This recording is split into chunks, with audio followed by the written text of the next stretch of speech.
They may. There are other controls, of course, on levies that limit how much of this can occur. Right.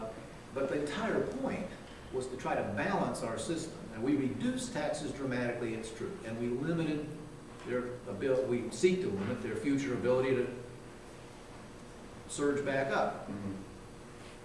But certainly part of the proposal, when I originally made it, was to try to find a new balance. We thought we were, I think most people, Hoosiers believe, we were leaning too heavily on the taxation of property and the sort of open-ended taxation that it made possible for local government.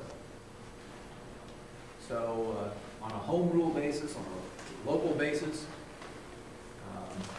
where democracy can express its will, the whole plan contemplated the flexibility for local councils to move to within limits to other sources, and for local electorates in referendum to offer up a little additional tax payment if somebody made a good case. So when the caps idea goes to the voters this fall, I think it'll be very important to point out that it does have lots of flexibility on a local case-by-case basis. It'll put the taxpayers in charge as opposed to the taxers where it used to be. Opposed to it, but you know, my sense is that the assessment system has been dramatically improved. First of all, from the evidence we've seen so far, the market-based assessment is setting in, meaning that assessments are going down as it catches up with the decline in housing prices of a couple of years ago. Also, going to one assessor, in most cases, one assessor per county, not as many as 22 as we have had, has done a whole lot to bring greater fairness and equity, so you don't have properties a couple blocks from properties a couple blocks from each other taxed very differently. So I think we have to keep looking at it, but there's no question the assessment system itself has been dramatically improved in this process. What do you think about the state's fiscal condition? I'll be thanking the General Assembly for their own work in putting a budget together. I'll be thanking them for the flexibility that they have given us to deal with the shortfalls that we've experienced since that budget. And I'll certainly try to put this in some context by talking about the catastrophes that are going on in the vast majority of states of this country, but not here. Emerging effectiveness now of the market-based system and the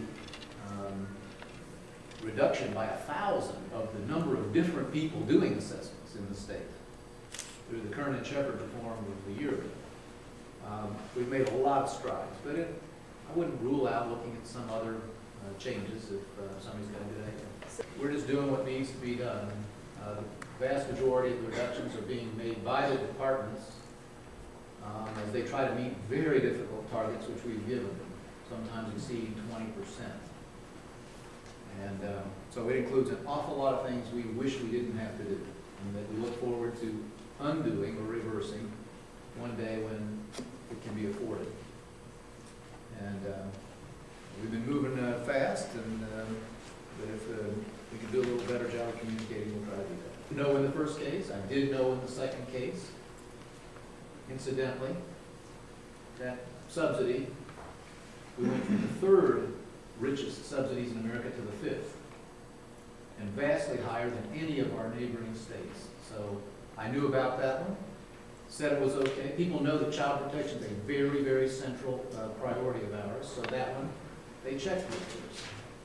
They have a very compelling case that this is fair under the circumstances. I didn't know about public broadcasting. That just fell out of the targets, I suppose. But certain decisions can only be made here. What to do about higher ed? What targets to give the departments in the first place? What to do about K-12? The vast majority of these decisions she's asking about are being made by a tremendous team of managers who are doing their best and doing a better job than, frankly, any state in America I know of dealing with this recession. And most of the choices they're making, we regret, but you do what you have to do. Yeah, it always, believe me, I'm frustrated too, because it always takes quite a while to tally them. Someone has to actually, I guess, review and decide in a given case whether it should be counted or not. I thought honestly that the 08 figures were available. I know 09 aren't and probably won't be for a while. Yeah, what they ought to do, of course, is get their assessment right and stop inflicting this damage on themselves. But, well, if they're that incompetent, then I suppose I'm not against their having some backup opportunity. I'll refer you back to Ryan in the Post. There are provisional bills going out in lots of places. I wasn't aware there's some huge hurdle to doing that. The right answer, of course, is to for assessors to do their job, do it on time, and that's beginning to happen. We're very eager to see that happen because as it does, the full extent of the tax relief becomes available to people. And so maybe that's why some of the counties are slow walking.